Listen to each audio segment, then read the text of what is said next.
movements and the spawning of proxy wars in the Third World by both East and West. The answers to most of these questions, it seemed to me, lay in Cuba, and I went there in hopes of finding them out. It was 1992, a confusing time in Cuba, for the USSR had just collapsed, and with it had ended its 30-year patronage of Fidel Castro. Castro was shaken but not bowed. He stood firmly on his Caribbean island, still daring to hold the socialist banner aloft, even as the Cuban ship of state seemed to sink beneath him. On a second visit that same year, I met Che's widow, Aleida March, and she told me she would cooperate with my project to write a biography of her late husband. This was fortunate because the revolutionary apparatchik who had first approved me and who was to be my official minder soon committed suicide by shooting himself twice in the chest. In early 1993, I moved to Havana with my family for a stay that stretched into nearly 3 years. There, with his widow's help, and with additional research in Argentina, Paraguay, Bolivia, Mexico, Russia, Sweden, Spain, and the United States, I tried to find out who Che Guevara was and what had taken place in his life. Above all, I tried to gain an understanding of the man behind the mythic public image. This book is the result of that 5-year effort. Curiously, Che's myth is still potent enough to both enthrall and engender debate, as well as to cause political turmoil. The posthumous details about him shared with me by General Vargas Salinas have proven to be a catalyst for a deluge of new information, not only about Che Guevara's death, but about his life as well. These details have also had a tumultuous effect on the nation of Bolivia. Besieged by the press, Bolivia's civilian president signed a decree ordering the military to find and exhume the body of Che Guevara, and those of his 24 guerrilla comrades similarly disappeared.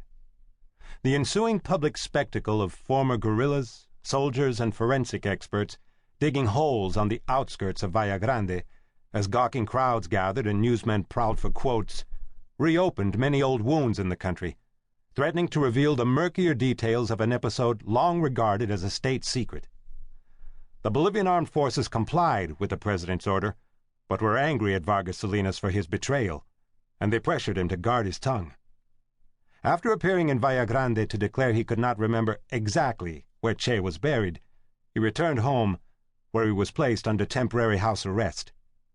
Afterward, he took an extended trip abroad, and thereafter maintained a low profile. The search effort in Valle Grande continued, but without a precise location to work in, the search effort was exceedingly difficult. Nevertheless, after several weeks digging, 4 guerrilla corpses were uncovered, but then the trail went cold again. By early 1997, the searchers had still not found the ultimate objective of their quest: the grave containing the skeleton of a man with no hands. Part 1. Unquiet Youth. 1. A mate plantation in Misiones. 1. The horoscope was confounding. If the famous guerrilla revolutionary Ernesto Che Guevara was born on June 14, 1928, as stated on his birth certificate, then he was a Gemini, and a lackluster one at that.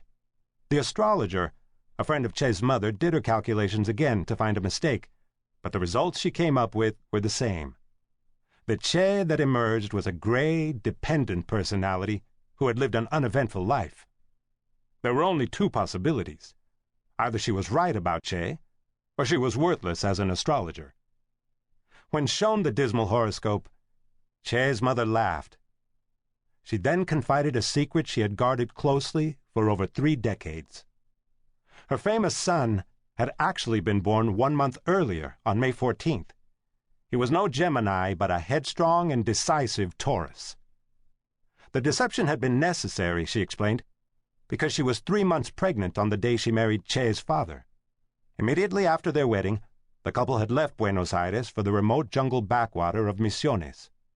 There, as her husband set himself up as an enterprising yerba mate planter, she went through her pregnancy away from the prying eyes of Buenos Aires society. When she was near term, they traveled down the Paraná River to the city of Rosario. She gave birth there, and a doctor friend falsified the date on her baby's birth certificate, moving it forward by 1 month.